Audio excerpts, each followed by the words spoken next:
Então, vamos ao segundo bloco do programa Bate-Papo. Já passamos o primeiro bloco, logicamente, e eu esqueci de dizer uma coisa. O pessoal lá da Casa São Simeão, no dia 26, vão, né, que é mais de um, realizar o pedágio, entendeu?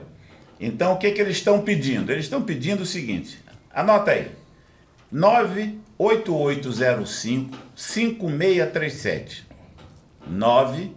98805-5637. Você, se tiver tempo, você voluntário, dá uma ligadinha nesse WhatsApp, manda lá e marca lá a agenda para poder dar uma força aí. Vai ser de 8 às 12 horas. Então, quem puder nos ajudar, seria bom, né? Tem que cuidar da Casa São Simeão, vai que daqui a pouco nós vamos morar lá, né? Tem que cuidar dos velhinhos, a turma tá boa lá. Doutor, professor, mestre e amigo Wander Pugliese, tudo bem? Saudação, muito obrigado mais uma vez pelo convite dos amigos aqui. É sempre bom estar aqui falando sobre história. A história é a mestra da vida, não é? Que isso, aqui é que eu estudo, né? Aí, tá vendo, Nathanael? A entrada do homem é assim. Eu só queria merenda, não sabia que era assim, né? O cara vai estudar, eu merenda. Vai estudar bola. Entrou com pujança. É verdade, é verdade. Nathanael, então você saúda o nosso convidado, por favor. O professor Wander é uma pessoa que a gente admira muito pelo seu trabalho feito nas faculdades que ele lecionou e nas escolas também. Prova está que muita gente, como o Beto disse, hoje já são pessoas formadas, mas não esquece do ensinamento que o professor Wander fez. Então é uma honra recebê-lo mais uma vez aqui, né, para trocar ideias com ele e aprender mais um pouco com ele. Com certeza. O Wander, a minha preocupação não, eu estava assistindo uma das suas lives e lembrei que nós temos em novembro vários feriados, né? Sim. Mas tem, apesar que o mais importante do dia 15 de novembro, não sei se você sabe, o Flamengo fez 122 anos, né, de fundação. Deodoro era flamenguista. O nosso time, 122 anos, aí é todo flamenguista, parabéns. Quem que era flamenguista? Então, Deodoro da Fonseca. Então eu queria que você fizesse um release da primeira data, 15 de novembro, a proclamação da República. Eu falava em sala de aula que o 15 de novembro de 1889 era o dia mais triste da história do Brasil. Hoje já é a terceira data mais triste. A segunda data mais triste é o 27 de outubro de 2002. Que é a data a eleição de um certo senhor aí. E o dia mais terroroso da história do Brasil, é o dia do terror e da infâmia, é 30 de outubro de 2022. Então a República passou a terceiro lugar no pódio. Então a República... Mas vamos voltar à República. Sim. Vamos voltar, porque daqui a pouco nós estamos se agarrando aqui. Bom. A República foi uma trama urdida contra o Império, contra o Imperador, por meia dúzia de pessoas, sem participação popular nenhuma, e foi usado um inocente útil chamado Marechal Deodoro da Fonseca, que era, além de amigo do imperador, era monarquista. Por um triângulo amoroso, creia só nisso, parece terror, parece filme de terror. O Marechal Deodoro, ele era alagoano. Ele chegou no Rio de Janeiro aos 15 anos passando fome, e o nosso imperador, magnânimo imperador do Brasil, um dos maiores seres humanos da história da humanidade, ele abriu o palácio alguns sábados de manhã para atender qualquer pessoa que o procurasse. Veja só, isso é inédito, não existe nada inédito. Sim. Entrou nessa fila, um sábado, essa criança, esse menino de 15 anos, faminto, o pai dele tinha sido perseguido politicamente em Alagoas, eles foram ao Rio de Janeiro. O imperador, quando conversou com esse Manuel, não era Deodoro da Fonseca, era o Manuel, chamou um auxiliar, coloca ele na escola militar. E ele se deu muito bem, foi herói da Guerra do Paraguai, chegou a marechal. Como que esse homem vai proclamar a República? Acontece que quando ele comandou as tropas do Rio Grande do Sul, ele conheceu uma viúva muito bonita, que era filha de um herói também da Guerra do Paraguai, que era o cavalariano Andrade Neves. Andrade Neves. A Maria Adelaide Andrade Neves era viúva, tinha 40 anos, pelo que dizem, uma mulher muito bonita, e o Deodoro arrastou as asas para o lado dela. E estava engendrando um namoro para um possível casamento quando apareceu o Gaspar Silveira Martins e, entre aspas, né, conquistou a menina, roubou a moça lá. E esse ódio, essa dor de cotovelo não abandonou o grande Marechal. Pois então, como é que vai chegar ao 15 de novembro? Ele foi chamado para depor o primeiro-ministro, porque no Brasil nós tínhamos uma monarquia parlamentar, como as monarquias são hoje no mundo todo. Sim. Né? Sim. Com exceção do Catar, né? Porque o Catar é um posto de petróleo de uma família, né? Mas estou falando nos países, entre aspas, normais, Espanha, Japão, a própria Inglaterra e tudo mais, são monarquias parlamentares. Ou seja, o rei, a rainha, o imperador é chefe de Estado. Certo. Simboliza o país. Agora, quando nós vimos agora com a morte da rainha da Inglaterra, né? E o governo é formado por um parlamento, que é escolhido pelo povo. O parlamento escolhe o primeiro-ministro, que é o chefe de governo. Assim funcionava o Brasil. Olha como nós éramos modernos já no século XIX. Então, o primeiro-ministro da época, Visconde de Ouro Preto, ele tinha uma bronca com os militares. E o Deodoro foi convidado para depor o governo, não para depor a monarquia.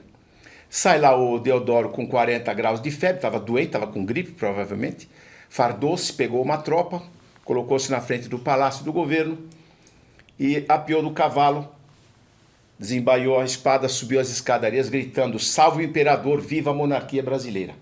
Quem é esse homem? Marechal Deodoro da Fonseca, dia 15 de novembro de 1889. Isso não está combinando. Deu voz de prisão pro primeiro-ministro, prendeu o gabinete todo, e aí é que aparece, né, a figura tenebrosa do major Solon Sampaio, e disse para o Deodoro: sabe quem é que o imperador vai nomear no lugar desse que você acabou de depor? Adivinha? Você não sei? O Gaspar Silveira Martins. Namorada. O Gaspar Silveira Martins. Eu disse: isso eu não vou aceitar. Então assina aqui. Declaração provisória da República no Brasil. Caiu igual um pato o seu Deodoro da Fonseca. Traidor. O que faz um rabo de saia, né? Que inferno, não é? Não, mas E a tomou, mulher é o demônio. e tomou providências que você acha hoje que é uma piada, que é um programa de Mas humor. você diz sempre que foi uma cagada essa tal da... Uma completa desgraça. Ele expulsou o imperador com a família toda em 48 horas. Veja, Betão, isso é um crime. O sujeito está há 50 anos no trono. Você dá 48 horas para ele fazer as malas e desaparecer para sempre. Mas ali também não começou um monte de mudança no país, Ju? Sobre a escravatura não começou dali, as coisas não começou andando por ali. Antes da República. O Brasil ia muito bem, muito obrigado.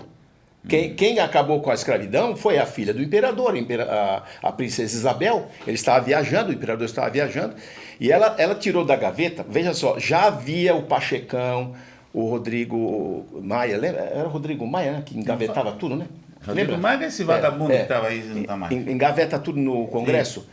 O pai de Dom Pedro I, o imperador Dom Pedro II, fundador do Estado brasileiro, mandou um projeto de lei para o Congresso para acabar com a escravidão, em 1823. 1823. Ficou engavetado 65 anos. 65 anos na gaveta do Congresso, a Lei Áurea. Já tinha andado nos Estados Unidos, já tinha andado. Era o último país do mundo, o Brasil. É verdade. E lá deu guerra. Sim. E aí a princesa Isabel, então, deu canetaço. Chega, acabou. E falou para o primeiro-ministro: publique, acabou essa vergonha da história do Brasil, porque a família imperial não usava escravos. Mas ela primeiro fez aquela lei do ventre livre, né? Ali foi o Congresso, a lei do ventre livre e a lei do sexagenário, que não refrescaram nada. Imagina, essa lei do ventre livre dizia o seguinte: a partir de hoje, não lembro o dia de setembro, tá livre. 1871, está livre. Artigo 2º, aos 8 anos, o escravo deverá optar se quer ou não ser livre. Se disser que sim, trabalhar até os 21 para pagar sua liberdade. Quer dizer, não tem ventre livre nenhum.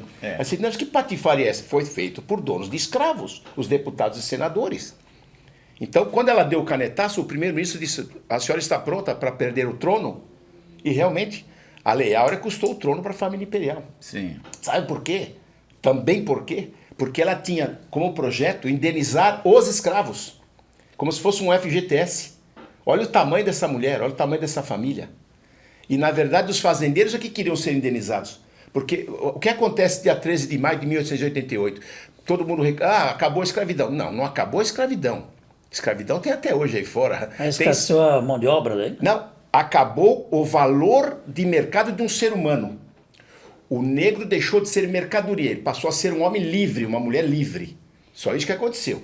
Só que até então havia um valor de mercado. Você tem 100 escravos, você tem 800 mil reais de patrimônio. E no dia 13 você não tem mais nada. Então, os fazendeiros entraram na justiça para cobrar indenização do governo. Sim. Além de não ganharem, ela tinha esse projeto de indenizar os escravos, não os fazendeiros. E aí montou-se esse golpe fraudulento, sem apoio nenhum da proclamação da República. Era o dia mais triste, mas conseguiram fazer 2 dias mais tristes do que esse, na história do Brasil. Na atualidade de hoje. Sim. Só uma dúvida que me permita, o senhor falou que o Marechal foi obrigado, por causa da mulher lá, a expulsar o imperador. Foi o mesmo imperador que estendeu a mão para ele? O mesmo imperador Dom Pedro II. Que coisa, né? Sim. A traição. Bom, para vocês terem uma ideia do choque que foi isso, a nossa imperatriz, a Teresa Cristina, ela morreu com 6 semanas, ela morreu. Em dezembro ela morreu. De tédio, de depressão. E o imperador morreu de depressão também depois de 1 ano. Depressão, que a medicina não tratava naquela época. Era nervoso. E o próprio Deodoro também morreu de depressão, porque ele foi deposto, ele não conseguiu governar. Deodoro é um patife. Deodoro não cabe dar numa rua o nome desse homem. Ele já triplicou o salário do imperador, ele aumentou o salário do presidente, primeiro presidente da República, ganhava 3 vezes mais que o imperador.